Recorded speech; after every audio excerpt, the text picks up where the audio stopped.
for zebra, zero, and zip. Let's begin the vowels. Vowels ಎಷ್ಟಿದಾವೆ?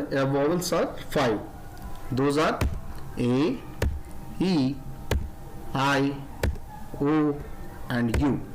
Try to catch the things in English only, because ನಾವು ಕನ್ನಡದವರಾಗಿದ್ದರಿಂದ ಇಂಗ್ಲೀಷನ್ನು ನಾವು first ಕನ್ನಡದಾಗ ಅರ್ಥ ಮಾಡ್ಕೊಂತೀವಿ, ಅದಾದ್ಮೇಲೆ ನಾವು ಇಂಗ್ಲೀಷಲ್ಲಿ ಕನ್ವರ್ಟ್ ಮಾಡ್ತೀವಿ. ಅದನ್ನ ಬಿಟ್ಟು ನಾವೇನು ಮಾಡ್ಬೇಕಂದ್ರೆ directly we try to catch the things in English only. ಅದೇ ರೀತಿಯಾಗಿ ಯಾವ ಲೆಟರ್ಸ್ಗಳ ಮಧ್ಯದಲ್ಲಿ ವಾವಲ್ಸ್ ಇರುತ್ತೆ ಆ ರೀತಿಯಾಗಿ ಉಚ್ಚಾರಣೆ ಮಾಡಿ ಆ ಶಬ್ದಗಳನ್ನ ರಚನೆ ಮಾಡ್ತಿದ್ವಿ. Okay, vowels sounds can be short or long. Vowel ಸೌಂಡ್ಗಳು ಶಾರ್ಟ್ ಅನ್ ಇರ್ಬೋದು ಅಥವಾ ಲಾಂಗ್ ಅನ್ ಇರ್ಬೋದು. ಯಾವ ರೀತಿಯಪ್ಪ ಅಂದ್ರೆ ಶಾರ್ಟ್ ವಾವಲ್ ಸೌಂಡ್ಸ್ ಆರ್, ಈಗ ಶಾರ್ಟ್ ವಾವಲ್ ಸೌಂಡ್ ಯಾವ ರೀತಿಯಪ್ಪ ಅಂತಂದ್ರೆ, ಈಗ ನಾವು ಕ್ಯಾಟ್ ಅಂತ ಯೂಸ್ ಮಾಡ್ತೀವಿ. ಎ ಸೌಂಡ್ ಏನ್ ಬರುತ್ತೆ? Cat, cat, cat.